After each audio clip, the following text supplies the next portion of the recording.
I'm happy to introduce Jane Carroll, who's here tonight. She is the Assistant Dean of Faculty at Dartmouth College and the Senior Lecturer in Dartmouth's Art History Department. She teaches courses in Gothic, Medieval, and Northern Renaissance art, a graduate of Smith College. She received her PhD from the University of North Carolina, Chapel Hill. She is the editor of Saints, Sinners, and Sisters, Gender in Northern Art in Medieval and Early Modern Europe, and is the author of several scholarly articles on Dominican nuns and late medieval art. Please join me in welcoming Jane Carroll.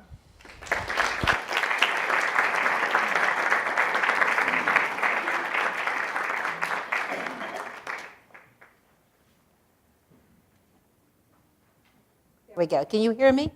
Including the people way back in the back? Okay. If I get too quiet, give me a wave. And the other thing is I'm going to have you doing some interactions with me. So what happens, I don't want you panicking if you can't hear. I'll repeat what those people say so that we can stay all on the same page. Okay? One of the things I wanted to talk about, and I'm showing you a clip from a movie. Has anyone seen the movie Luther with Joseph Fiennes? It's not a perfect movie, but I think for atmosphere it does a really good job. And this is the clip or the scene, the still from the iconic moment in Luther's life. And I thought what I'd start with is talking to you and hearing from you. There's no need for me to repeat what you already know. What you know about Luther. And I ask this because, as with all men or women who have been instrumental in changing the scope of history in some fashion, there's always a myth as well as the reality. And it's always interesting to see what we know and what we think we know. So who wants to be brave? What do you know about Luther? Yeah. I know there's a controversy about whether that actually happened. Yes. There is a big controversy as to whether the 95 Theses were actually nailed to the door of the Wittenberg's castle church. What else do you know about him? Yeah? That the 95 Theses weren't a challenge to papal authority. It was just a normal academic exercise that he was engaging in. I would say that there's a yes and no I'm going to give you on that. He says the 95 Theses were not really a challenge to papal authority, but were an exercise in debate, really. And that is true. But I'm going to say to you, when we start talking about them, I think he's challenging papal authority as well as asking for a debate. And I'll tell you why in just a second. He what?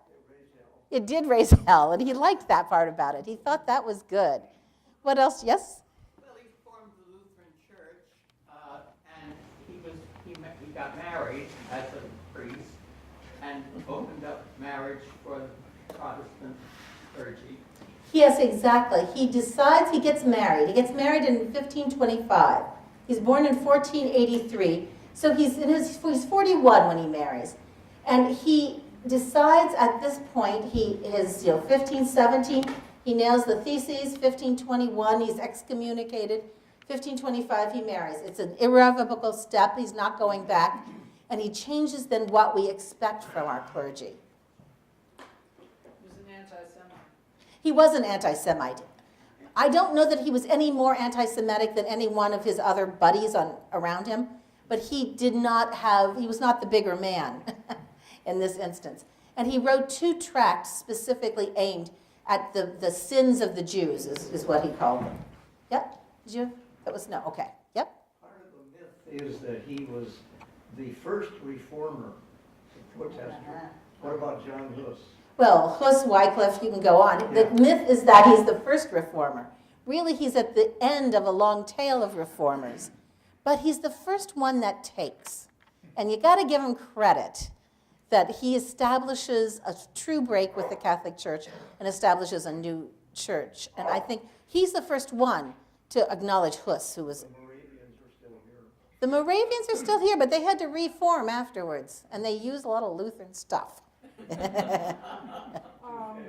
the best published author of his time. He was the best published author of his time by a long shot. Between 1517, when he does the 95 Theses, and 1530, Luther represents 20% of all published books. Think of that. When you go to look at Luther and try to figure out what he's thinking, what he's doing, we have an embarrassment of riches. The whole collected works of Luther take up 120 volumes, and that's just his voice. That's not the voice of those who are writing to him. That's not Spalatin talking and giving him advice. That's just Luther. 120 volumes. I cannot even pretend that I have anything close to that. He did not want his followers to be called Lutherans. I believe he wanted them to call themselves something else. Because he didn't want his name. He, in fact, does not want them to be called Lutherans. He doesn't want to be sort of labeled that way.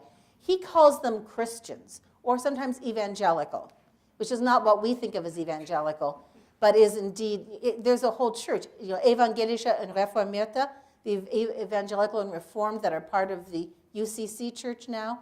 They're based in large part upon Lutheran doctrines. Yep. Well, as much as anyone, he creates or invents modern German. He does. Now that is a good myth. When he translates the first the New Testament and then the Old Testament, and that gets published, that Bible, that standard Bible, takes and creates, many people say, including German linguists today, the standard for the German language. What is High German going to be?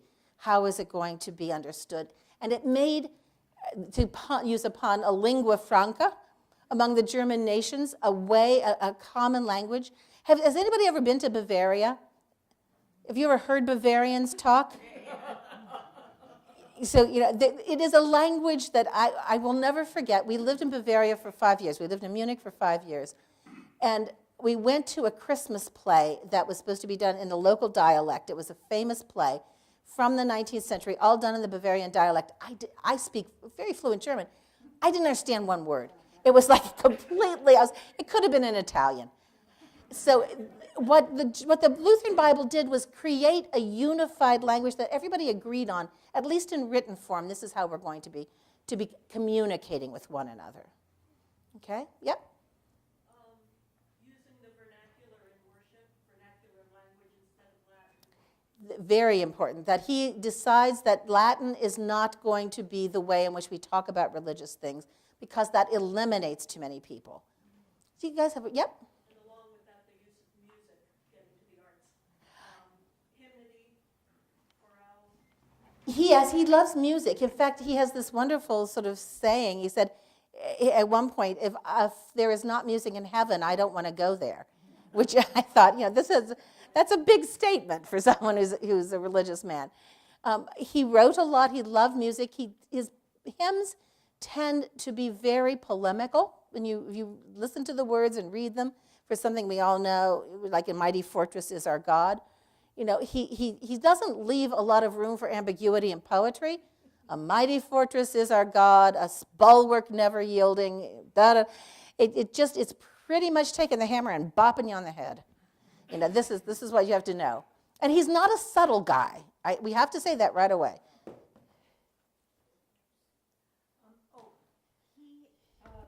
He freed up artists to create things not in the service of the church. And I don't know how he did that. That's why I'm here to listen to. Aha. She says he freed up artists to do things that were not in the service of the church. I'm going to tweak that a little bit. There were always artists who did things that were not in the service of the church. There were lots and lots throughout the Middle Ages. People decorated their homes. They liked to have scenes that were fitting for the room it was in. So, the bedroom oftentimes had scenes from classical mythology. We have this myth that only the Renaissance discovered classical mythology. But what we do have when we get to Luther is the need to rethink how we do art.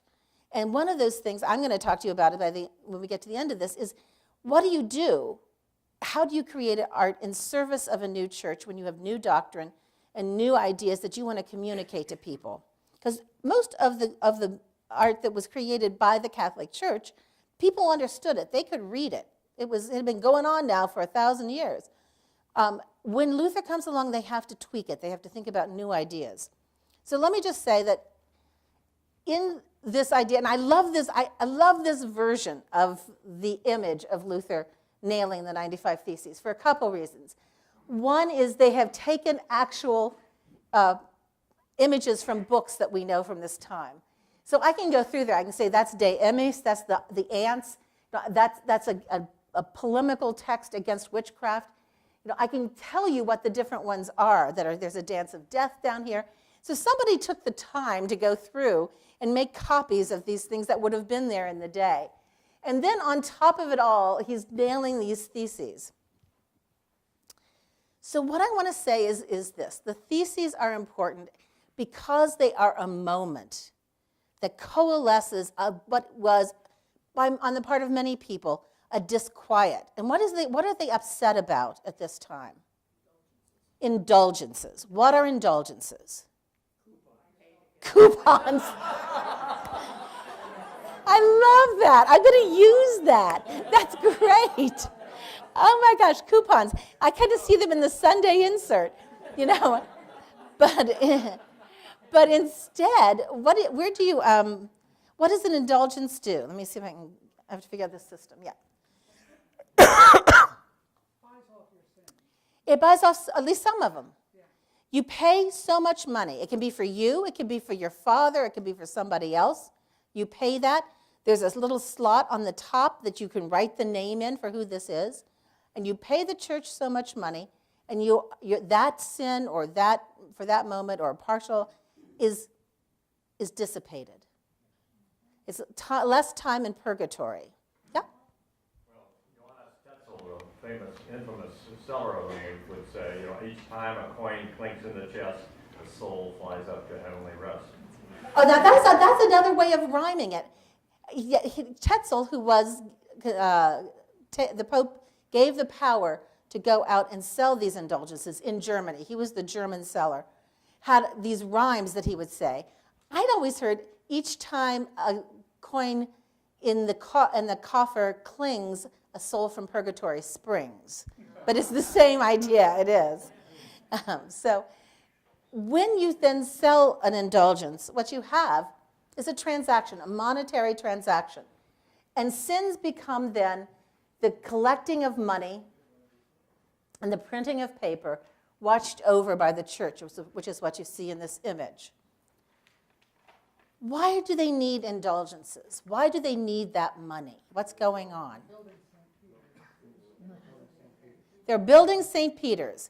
The St. Peter's that we look at today, when we walk in Rome, when we go to St. Peter's Place, that large basilica, that massive church, was being built at this time.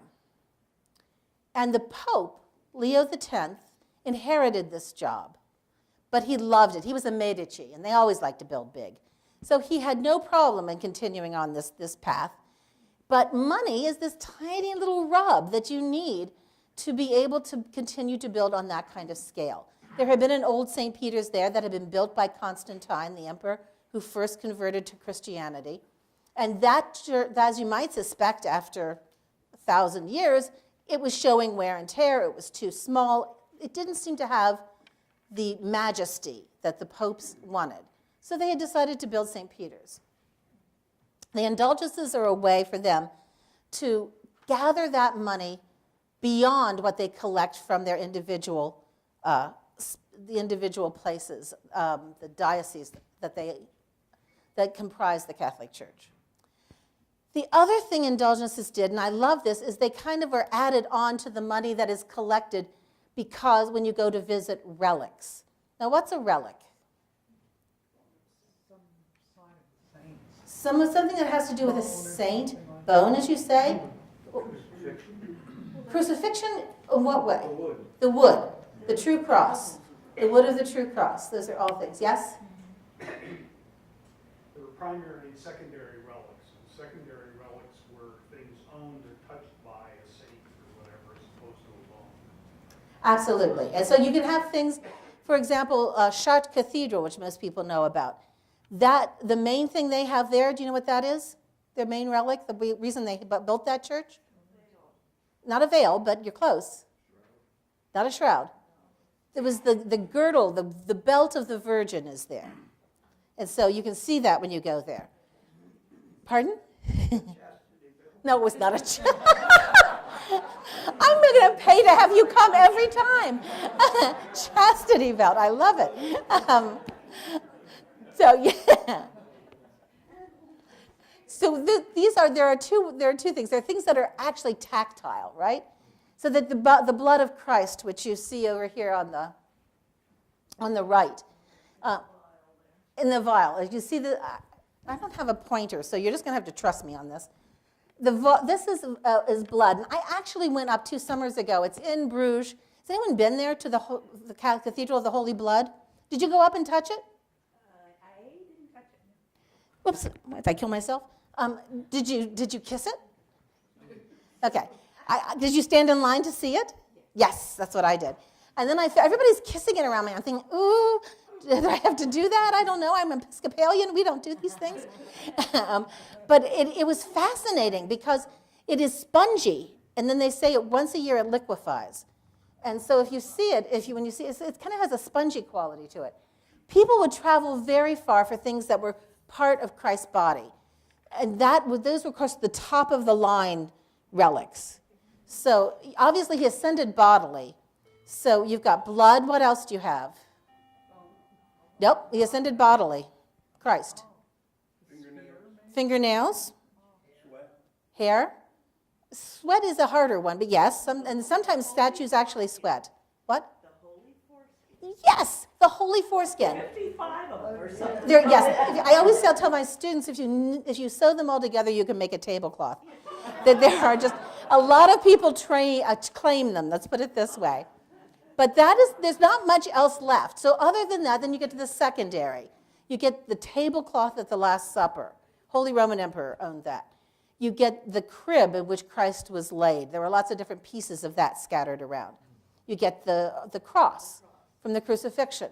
And you know what the test was for the cross, how you knew you had a part of the real true cross? You lit it on fire. And if it didn't burn, it was from the true cross. So that means all the pieces of the true cross are what? What? Petrified wood. Absolutely. So this is how you begin to gather these. And these are very important pieces of documentation and faith. Because when you touch them, when you travel to them, you were allowed a certain number of years that got you out of purgatory, just like the indulgences. And out of gratitude, people often left behind money, gems, whatever. So it was a money-making concern as well. It wasn't enough, and that's why they needed the indulgences. And then I show you the spear that pierced Christ's side that was owned by the Holy Roman Emperor. The King of France also had one too, and they were kind of in a war as to which was the true one. But that's the one that we have left to us, because in the French Revolution it was lost in France. So those are the kinds of things that would get a lot of money to the places that owned them. And that was what was not enough for the poor Pope who wants to build his church, his new church. So I wanted to talk just a little bit about the comparison between the picture of Luther on the left and the picture of the Pope on the right. These are two paintings. Sorry, I'm going to cough a little bit. I had the end of a cold. I love this comparison because it really sets out to me how each one of those representations says something about the structure of the church that they're representing. Now, I want to say that this one of Luther is posthumous, and I wrote that down there specifically because it was done the year of his death. And it's beginning the myth. It's beginning the start of not doing a portrait, but establishing a myth for Luther. Leo's done during his lifetime, and we see him there. So when you look at these, what do you notice? Let's just start with Luther. What do you notice about what they want you to know about him? What's the myth they're setting? Clothing, the velvet as opposed to The simple cloth. Simplicity. yes. So that there's the velvet that the Pope is wearing. He's also got a little bit of white fur, a little ermine around the edges. And the simplicity of Luther. He's being shown as he was as a monk at the beginning of this long road. He's also a handsome man. He is. He's a very handsome man. And yeah, he must have been charismatic. I have to say this because it takes a force of personality to get a movement like this going and keep it going. So I think oftentimes charisma and looks go to hand in hand. I think that's true. What else do you notice about Luther and what they want us to know? Hand is on the Bible. His hand is on the Bible. It's not so much just his hand, but look at his finger. He's like pointing to it, right? This is the most important thing. And the other hand is on. And the other hand is on his heart. So we see him young, handsome, charismatic, worried about the Word of God, hand on his heart, sincere, right? Simple. So what is then this official portrait of Leo X telling us about his institution? It's a different one, correct? So what is he telling us about himself? Hierarchy. What's a hierarchy? How do you know the hierarchy is there? Because of the cardinals. Okay, there's the two cardinals behind, who also happen to be his nephews. Cardinals, no, they are his nephews. They're not like fake nephews. They're real nephews. And then what else gives us the sense of hierarchy? Rich clothing. Very rich clothing. And, they're also in red, but he gets the velvet. What else? He looks well fed. He does. He's a Medici. He is well fed, yes. On a throne. He's seated on a chair that has a throne-like aspect. He's seated, the other guys stand. There's a power structure there that comes from, it's like, when you're in a throne room with the king gets to sit, but you don't. There's always that power structure that comes across. And even the stuff on the table, like maybe silver or something. Everything is really quite exquisite.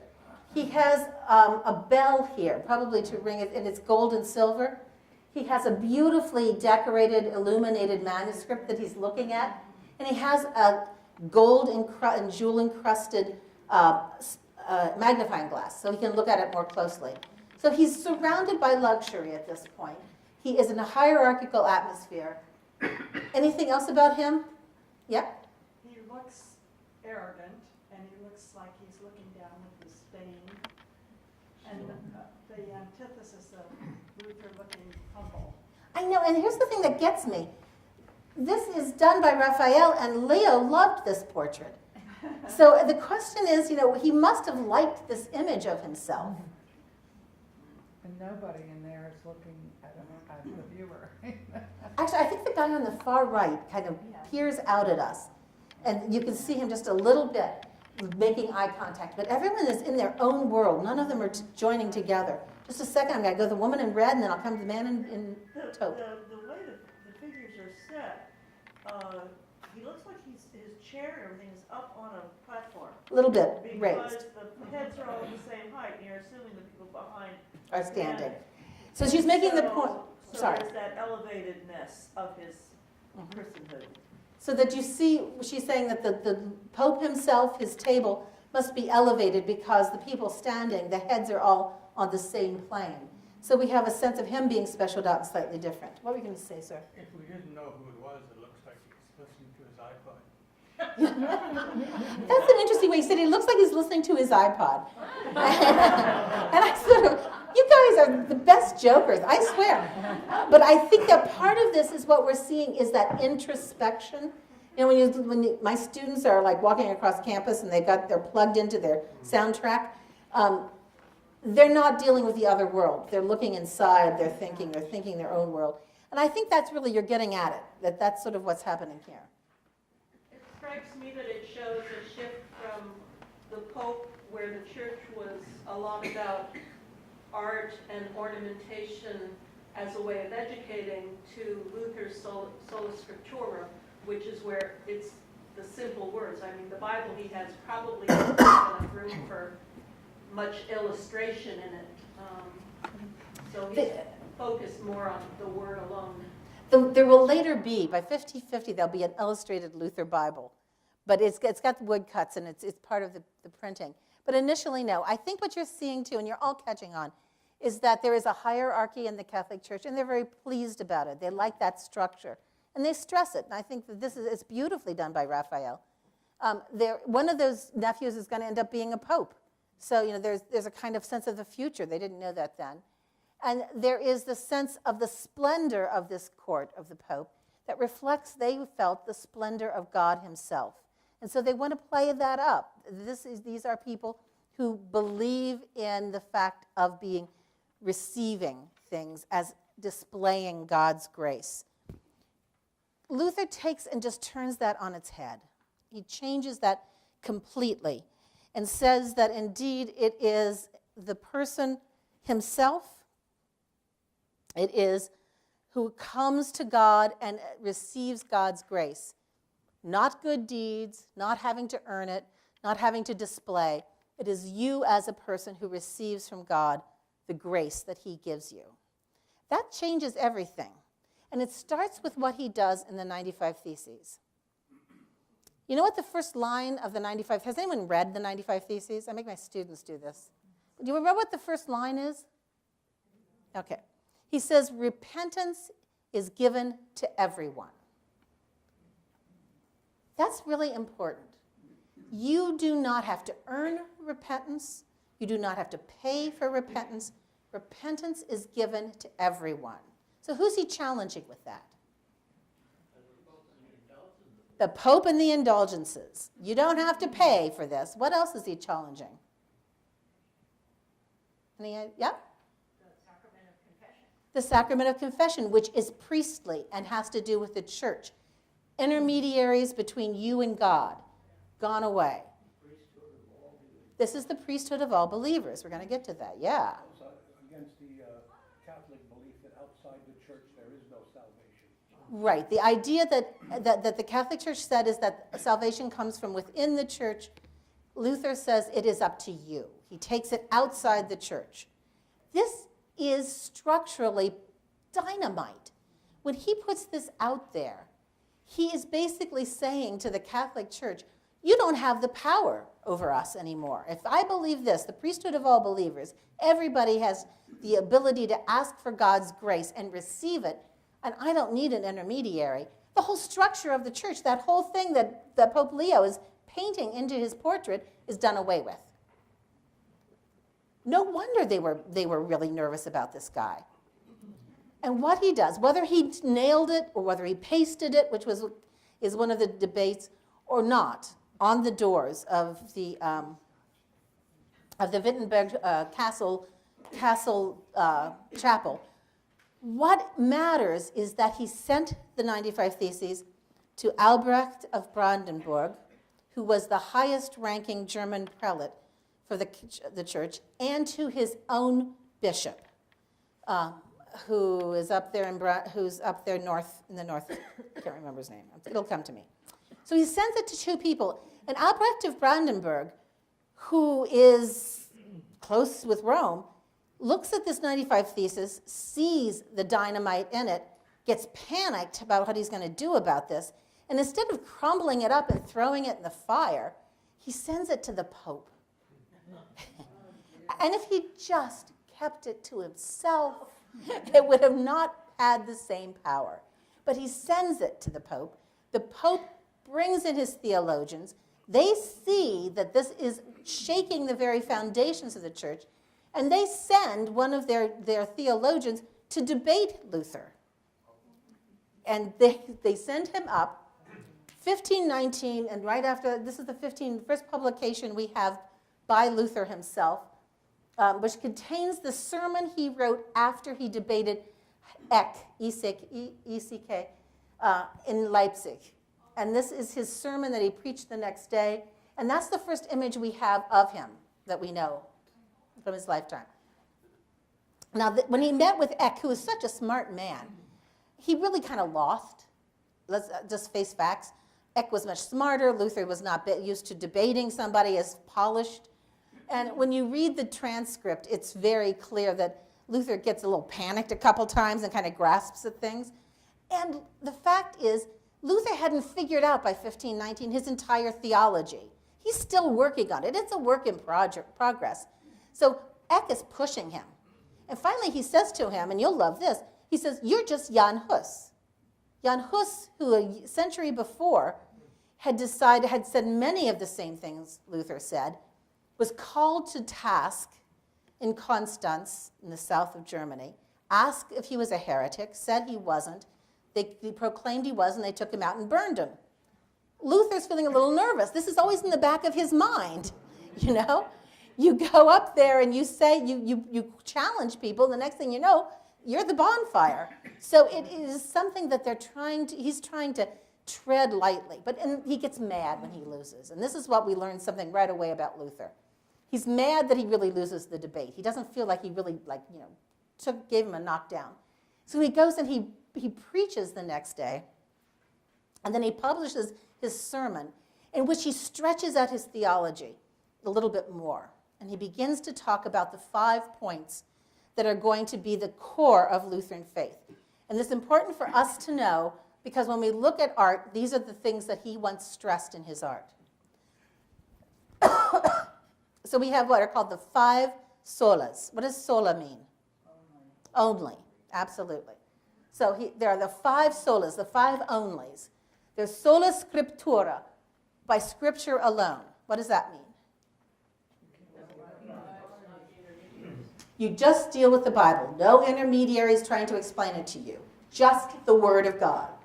Sola fide, by faith alone. What does that mean? Not works. You don't have to do good works to get your faith.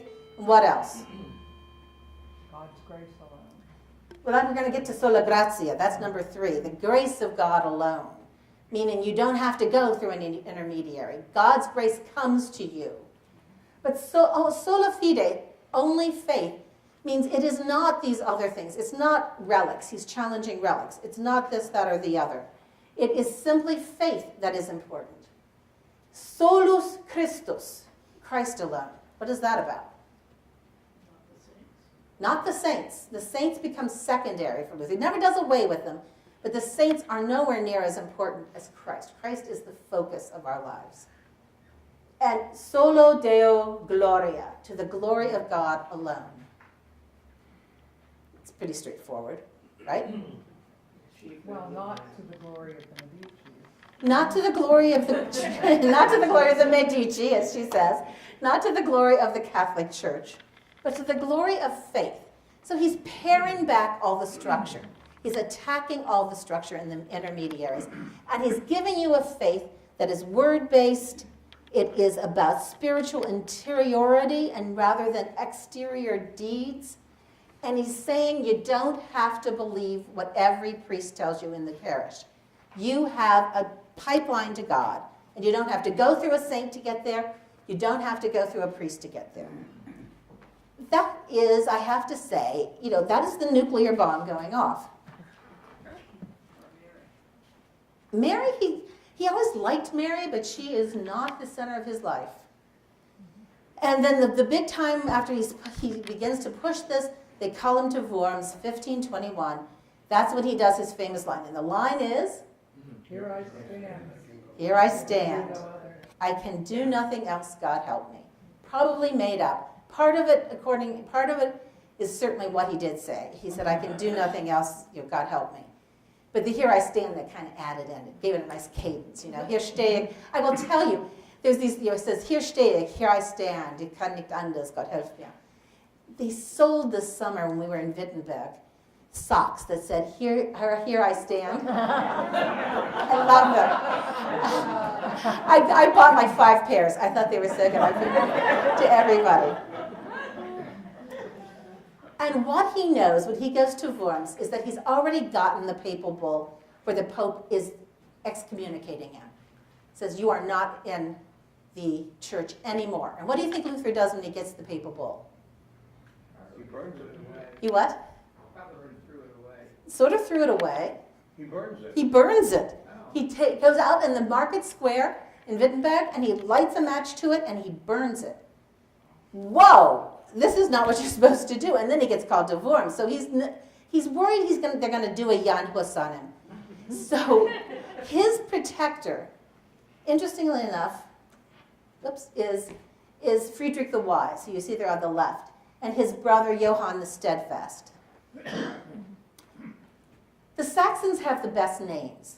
Not a lot of looks, but the best names.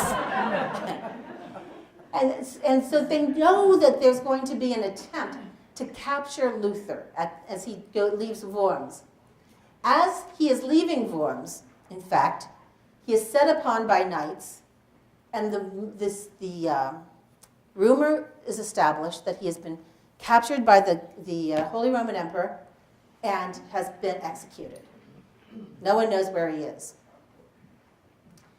And now, in fact, it was people dressed up as those knights who were under the command of Friedrich the Wise, and they take him away and they put him in the Wartburg, which is in the middle of nowhere in Germany. Beautiful place, not a lot of people. What is so interesting to me about all this is he lets them do this. He knows he doesn't want to burn. And this is, of course, where he translates the New Testament in the 18 months that he's there, 14 months he's there. But I also think we have to see that on one side, he's pragmatic. But on the other side, that system, that idea that he is in Worms, I'm going to go back for just a second. And you have Luther, the son of a mining regulator, standing up to the Holy Roman Emperor and the papal delegate. That takes some real chutzpah. You didn't like Jews, I shouldn't say that, but it takes some incredible boxing to sit there and say, you're wrong. You got it all wrong, and I'm going to show you how you're wrong. And he has from somewhere, absolute faith and conviction, which I find astounding. That he should be doing this, that he has the right to do this. And it's one of those times where so rarely can you think of another time when someone from, I wouldn't say humble background, but middle class background takes on in the medieval period or the early Renaissance period the power structure that they are faced with. And the only person I can think of is Joan of Arc, who also ends up in flames too. So there's a kind of problem with doing this. That is to me one of the most astonishing things about Luther himself. And during this time his myth is growing. This is a Lutheran writing over on the left, and we have Hans Sachs' poem. Do you know who Hans Sachs is? Does anyone know the Wagner, the Meistersinger of Nuremberg? He's the main character in there. He's a real man. He was a poet and he was a shoemaker in Nuremberg, Germany. And he writes a poem called the Wittenberg, which is the city where Luther lives, the Wittenberg Nightingale, meaning that the voice of Luther is calling out to us in our darkness and luring us and giving us the way. Nuremberg, by the way, is the first city to officially go Lutheran. 1527, 10 years after being nailed on the door, if it did. 10 years later, they are the first city who officially become Lutheran. And Sachs, who's a Nuremberg citizen, Albrecht Dürer, who was a Nuremberg citizen, who was a taciturn man usually, in his diary on the day he hears Luther has been captured and perhaps dead, writes a screed of 4 pages moaning about what have you done, God, to take away this man who is our hope. It goes on and on and on. This shows the power that Luther had very quickly. Why? How did he get that power? Mm-hmm. For political reasons, the German princes probably wanted to change things anyway. Okay, so he's being used, instrumentalized a bit by the German princes who want to have a little more power away from mostly the emperor, who they don't see as being one of them. That's true. What else? The church has left itself open at this point, I think, to criticisms, and there's some problems that come with that. The printing press. The printing press. What got Luther the attention, I said that 20% of everything published in those early years is by Luther. Without the printing press, he probably would not have been as successful as he was. He may have been instrumentalized a bit, he may have tried this, that, and the other, but it is the printing press because he spoke directly to the people. It is, I hate to say this, the tweet of its day. It is how you got to those people directly. And so I just want to show you, this is Wittenberg, this is the market. That church in the background became Luther's home church, is where he did his preaching. And the man, he didn't do it just by himself. I wanted to mention Melanchthon, who was his great friend and really was the organizing brain behind the Lutheran Reformation. Both of them were professors at the Wittenberg University, which had been established in 1509, very young. And what I want to say is then he gets married, as I said, in 1525 to Katarina von Bora. What do you know about her? She was a nun. She was a nun, okay. Carthusian nun, yeah. Anything else? Isn't that always the case with She was a women? dynamic woman who really ran the household. Raised the kids, hosted all the students who came to their house to learn, and she really was the miracle that kept him going. And he honored her by actually, against the law, leaving his property to her as well. Yes, all of the above. She is the workhorse of that couple in the everyday keeping things going. They have 6 children, 2 die young. They take on the 6 children of her sister when her sister dies. We're up to 10. And she's cooking every day for these people, plus the students who they housed in their home. And Luther is so popular at this point that he has hordes of people who want to sit at his feet and listen to him. So she is cooking every day meals for 40. Just think of it that way. She is the person who has to make the money stretch. She is the person who has to make sure that he is happy and content and continuing to do his work. And her name is Katarina von Bora. So von is a signification that you're noble, yeah. And so she's coming from a higher tier. A note gets smuggled out of the Carthusian the cloister to Luther. I can't remember if it was 8 or 9 nuns. They wish to leave. And so he makes this plot where he sends in herring barrels, which could not have smelled too sweet. And they get inside, and they're smuggled out with the herring barrels. And he marries off all but one, and the last one is Katarina von Bora. And nobody knows, did he already have it in mind to marry her? Did he marry her because she was the leftover nobody wanted? You just don't know. We don't know. I kind of like to think that he arranged it that way because she brought a lot of connections and a lot of management skills. And they had, by all accounts, everything we can tell, in the 120 volumes, every time he speaks about her, he speaks lovingly and with praise. So they seem to have had a fairly decent, solid marriage throughout this time. This pair of paintings, Luther and Katarina, when they marry, he's 41 and she's 26. These become some of the most popular paintings around. And Cranach, who is Luther's dear friend, just cranks these out one after the other. What does this portrait group tell you about these people? What does it tell you about their relationship? They're fairly equal in respect. They're fairly what? I think they're looked at as a pair, not just him. Okay, they looked at as a pair. What makes them a pair when you look at this? Determination on their faces. Okay, they're very similar. Sort of. I think determined is a good adjective. They're not as smiley. We tend to make when we take photographs of ourselves of those dumb selfies. We're smiling away. This is a serious crowd. Okay. What else? Yeah. They're about the same size. Yes. She is not diminished when they paint her. She is really given sort of equal status. What else?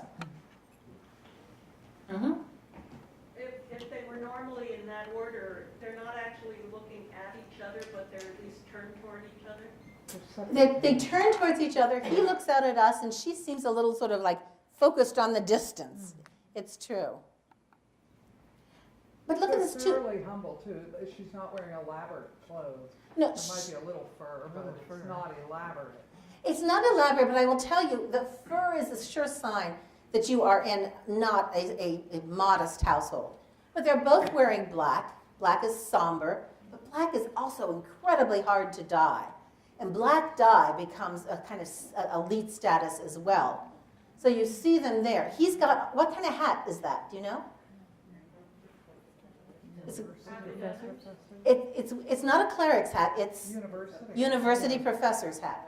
That's an academic's hat. So we're seeing his knowledge. And she has this black piping around her linen, if you notice how nice and starched it is. That black is oftentimes actually embroidered on, and it's one of those tasks that women were known to do in this time on both their husbands' linens and on their own. It sort of shows her as the capable housewife in this instance. So we see them prosperous but not wealthy. Yep? Well, there's an informality of them, so it's almost as if it's a photograph and the diar's off on the left side and they're both looking in that direction comfortably. There is, yeah, you're absolutely right. There's an informality, and there's nothing. If you look back to that Leo portrait where he was covered, where he had a table covered with things that told you about him, there's nothing here except them. Again, this paring down to the simplicity, about talking about who they are and letting that run its course. I'm just going to say, say this is where they lived. They were given this, there used to be the Augustinian Monastery in Wittenberg, and it is given over to Luther and his wife. They had the halls for learning on the first floor. They had the open spots for eating and rooms for the public in the second, and then their children and the students in the last 2 floors. So they were all smashed in there. And I just want to say, I'm not going to linger on this, is that it's also, this is a battle for faith that is argued in the press. And that there is so much propaganda. And I'm just going to give you 2 examples that I like very much. There's the Pope donkey on the left, and there is the devil playing the Luther bagpipes on the right. You know, the one is Protestant on the left, it's the Catholic propaganda on the right. Equally, I would say, equally tactile in what they're doing. The Pope donkey, if you can see, in the back in the flag or the fan that's on top of the citadel, it has the crossed keys of St. Peter. And he's got 2 hooves, he's got a claw, he's got a hand, he's got this wonderful sort of creature coming out of his popo in the back. And he is clearly then deformed. And what does deformity indicate in the mindset? What? Lack of perfection, sin, evil, all of those things. So the Pope is then symbolized by this creature of evil. Luther is symbolized by the devil with this wonderful stomach and face on it, playing the bagpipes through Luther's nose. Why the bagpipes? Who plays bagpipes in here? Good, I can insult them. They were thought to be the music of the devil. And that's in the medieval times, people who were the servants of the devil would play bagpipes. And part of it came from that screeching. When you press it, it goes, you know that thing? So it is about discordancy. It's about not having harmony. And when you see that Luther himself then, by the Catholic viewpoint, is a lot of hot air and discordant noise, right? I think it's a very clever one. And the other thing I want you to see is that you can use the same image 2 different ways. So here is one called the 7-headed Luther. There's Luther, it's like saying he talks out of many sides of his mouth. And here is the 7-headed Pope. Same image, same way, is just using it for one and the other. And there's this back and forth, and these 2 always remind me of, like kids when they argue, I said it, no, I said it, no, I said it first, I said it. There's this kind of going back and forth that you get. It gets a little petty at times. But they're playing with people and trying to convince them, using the art itself as ways in which you can see how awful that person is who you don't want them to respect. Is there anything symbolic about 7? About Saturn? 7. Oh, 7. 7-headed, not 4-headed. Well, I think 7 is a number you see in the Bible a lot. And when you get to the Apocrypha and the Revelations, the last day, there's the 7-headed dragon, there's the 7, there's the 7 candlesticks, there's all these sort of things, all for good and evil that are there. The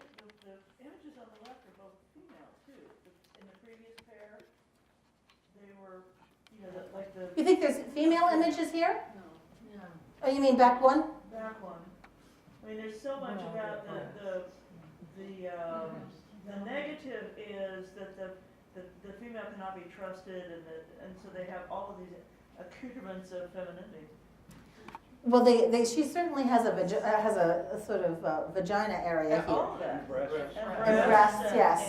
And a almost pregnant looking belly and you know, all of this, it's kind of a you know. It is. It has a kind of the female of it. It's the don't trust the feminine.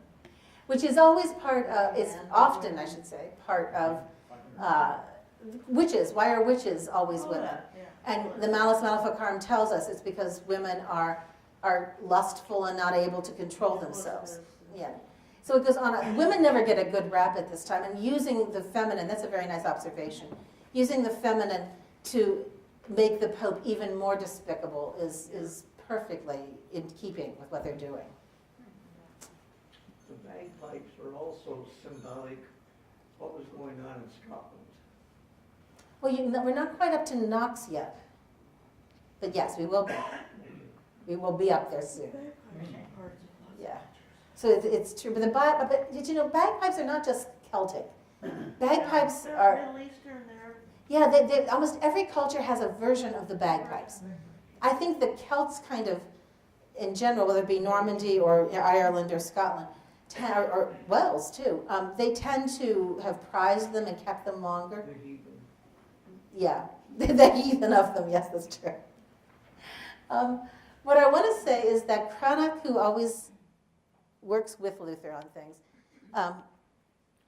there we go, helps with Melanchthon and Luther planning this lovely 18-page book or pamphlet called The Passional of Christ, or Christi and Antichristi, Christ and the Antichrist. And this was a bestseller. It was published 40 times within 10 years. It was that popular. It was very simple. We have a copy of it at Dartmouth. If you want to come up, go into our special collections, ask for it. They'll bring it out and you can see it. I'm just curious, with all the publication, what was the level of literacy in the population at that time, or is this really about the upper classes? No, that's a great question. He's asking what's the level of literacy. And I'm going to give you what I think is the best way to think about it. Literacy is not as much as we would like it to be for us today, if you think of it that way. But Bob Scribner, who was a historian at Cambridge for years, wrote this wonderful book, and he suggested the following. It's not so much whether you can read, it's whether you have access to somebody who can read. Because as soon as you do, somebody can sit there of an evening and read you that information. So when you think about literacy, he says, it's not just the skill, but the access to the skill that you have to take into consideration. And I love that, because I think it makes perfectly good sense. You know, children know so many things before they get old enough to read, because we read to them. And it's the same thing. So There wasn't much other entertainment. there was almost no other entertainment. That's right. So what they do in this book is very simple. In these 18 pairs, and I'm not going to show you all 18, you'll be happy to hear. But in the 18 pairs, on one side is a scene from the life of Christ. And on the other side is a scene from the Pope's life. And so you can see it just by looking at the two images and begin to compare them, what they want to say. Christ and Antichrist. And so he's beginning to call the Pope the Antichrist. I know, it gets exciting. And then underneath Christ's image is always a quote from the Bible, the New Testament. This is from John. Underneath the Pope is a quote from a papal bull or an encyclical or something that is the Catholic doctrine. And so that begins to marry the two. So if you are not able to read, you can still read the visuals. And if you are able to read, then you have the added sort of layering, the gloss of these two quotes. So here, what's happening on Christ? What's he doing? Washing the feet of the apostles, absolutely. And that is a sign of humility, right? God comes down and washes the dirtiest part of us, our feet. There is humility. What's happening over here with the Pope? Not so much washed, but kissing. They're kissing. And who is kissing him? Do you know who that is? The Holy Roman Emperor. So here, one of the most powerful men on earth kisses the Pope's feet. Christ, the most powerful or important person, is washing the feet of the apostles. So you begin to see the dichotomy they're setting up. I'll give you a couple more, and we'll be done. What's happening here? Jesus is crowned with thorns. Jesus is crowned with thorns, part of the passion of Christ. What's happening here? The Pope is crowned with a triple tiara. You know, the Pope's crown has three parts, Father, Son, Holy Ghost. It's right there.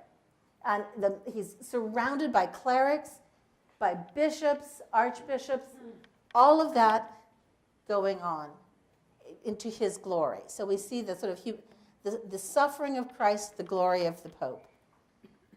And that, I guess I do have quite more than I thought. So this is one of Christ healing the lepers. This is the Pope enjoying himself at a tournament. That's pretty straightforward. And then Christ, what's happening here? Driving out the money changers. Drives out the money changers. You see it there. And what's happening here? Counting the money. Oh, you guys are good. You could do Reformation. You don't even have to read German. You don't, exactly. The German is unnecessary. The last image is then this, is Ascension of Christ and Pope going to hell. See the flames at the bottom? This is propaganda pure and simple that can be read on several levels, that can be read as visual, and can be read simply as a warning. Don't follow the Pope. This is what's going to happen. So what I really want to, I'm going to just move you right to this, because that's the last thing we're going to do. What happens then is that, what does Luther say about images? Because, you know, you get to Calvin. Calvin hates images. Calvin, they pull the images down. John Knox hates images. As an art historian, we hate these guys. They're just not good. Not good. So what does Luther say? No? Luther says images are okay. You don't venerate an image, but you use an image as a kind of learning, a teaching tool, something that you can communicate with. And the church in Schneeberg, which is in a beautiful little town in the Ore Mountains, the Erzgebirge of Germany, what used to be the East German Republic, is the first church that was actually built to be a Protestant church and has the first altarpiece that was ever painted to be a Lutheran altarpiece. So it is in the middle of nowhere. As you know, we used to always say it's where the fox and geese say goodnight to each other. It is like, this is like, that background, there's like that everywhere. But I drove there 3 summers ago with a friend of mine, another art historian, only art historians go there, on our pilgrimage to see this. And it was worth it. It was amazing. No icons, no statues on the posts, no side chapels filled with decoration, just the focus at the end on the altarpiece. The church was started to be built in 1516. So the footprint is very traditional, you know, cruciform. But by 1517, we have the 95 Theses.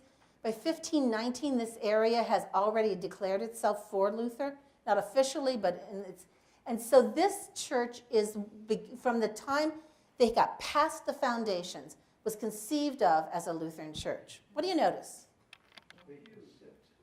They have no pews. Pews actually are something that comes about in the Reformation eventually. We didn't have them before. Medieval churches did not have pews. You stood, you sat, you brought your own little pillow, you sat on the floor. You usually went in the corner and gossiped with your neighbor, but you know, it's kind of like what we do in coffee hour. It is the same thing. And so they don't put pews in yet. They're just not quite there yet. It's the opposite of Baroque art. Pardon? It's the opposite of Baroque art. Yes, in what way is it the opposite of Baroque? Super plain, and there's no grand gold paintings. The opposite of St. Peter's. It is the opposite of St. Peter's. It really, that's a great observation. It's not gilded, it's using local stone, they've whitewashed everything, and so the color is all concentrated at the end. Is there a cross? No, there is not. Actually, I'm going to get you back there. There's no cross hanging down. There's just the altarpiece. And the altarpiece has two openings. As you know, an altarpiece usually has wings, right? Like a triptych, yeah, exactly. And that the wings close. And usually that was done in such a way that the closed wings were present for most of the time during the week. On Sundays and feast days, the wings are flung open. And then you have this kind of pop. This has two sets of wings. Luther had so much to say that he asked for two sets of wings on this. And the first set, when it's closed, looks like this. And this has this scene that's called the law and the gospel. And he says on these two go together, and these two on the right go together. The law is on the left, the gospel on the right. And if you look dividing this, what do you see in the middle between panel 2 and panel 3? We're almost done. I'll let you go. It's a tree, yeah. And look at the tree. Look at the tree. What do you notice about the tree? It's bare on the left, and it's got leaves on the right. A dying and a living tree, right?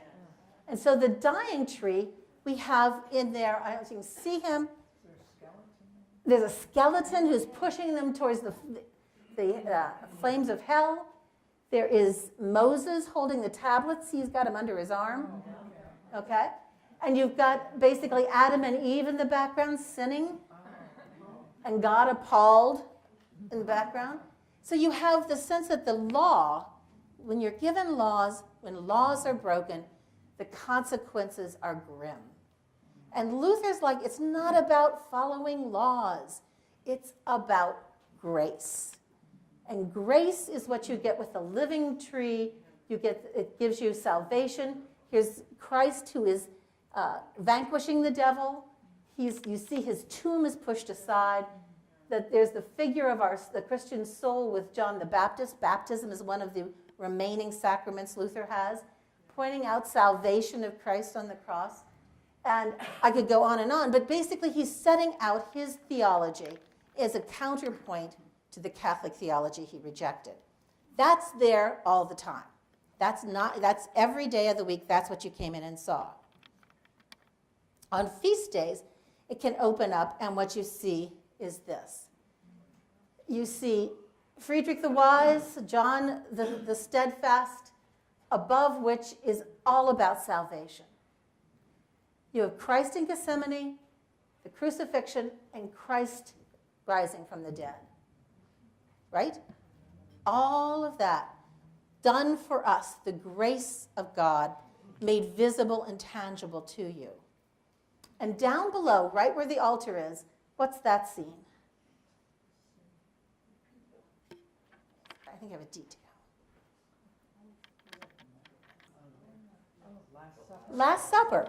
Look how weird that Last Supper is. Christ's over on the side, right? And he's feeding who? Judas. In yellow, the color of betrayers, who has a large money bag, right? Because he betrayed Christ for money. Right there. And you see Christ feeding Judas very politely from his own hand. And right under Christ's arm, what is there? The chalice and bread. Because Luther says that the communion should be in both substances to the believers. And the Catholic Church, what did the believers get? Bread, just bread. The priests were then drinking the wine. So there's a reminder that here you have this baptism is one of the sacraments he keeps, and the other is the Eucharist, which he says is not about transubstantiation, but consubstantiation. They don't change into the body and blood, but the body and blood, excuse me, are present. He embraces John the Evangelist. If you remember, he gives John the Evangelist to Mary. When he's on the cross, he says, "Behold your son." If you're Dan Brown, it's Mary Magdalene, but it's not. So what I'm going to end with the last one, and that is this beautiful Juror of the Four Holy Men, which Juror is a true believing Lutheran very early on. He paints this for the city hall in Nuremberg, and he chooses 4 holy people. Sometimes it's called the 4 apostles, but that's wrong, because it's John the Evangelist. Who's back there with the keys? Peter. Peter's been demoted. You know, normally in Catholic paintings, he's in the front. He's got the keys to the kingdom. He's demoted. Who's in the front here with the sword? Paul, Luther's favorite person. And Mark is in the back. Paul is not an apostle. That's why it's not the 4 apostles. So what you have here, and I love this piece, Luther does it. They're gorgeous paintings. They're huge. They're over life size. And under each one of these holy men are written their own words, a quote from their writings. And each one of those quotes says, basically, beware of false prophets, which I think when you're in the middle of the Reformation is a handy thing to have on hand, to be reminded. We'll stop there. Thanks so much.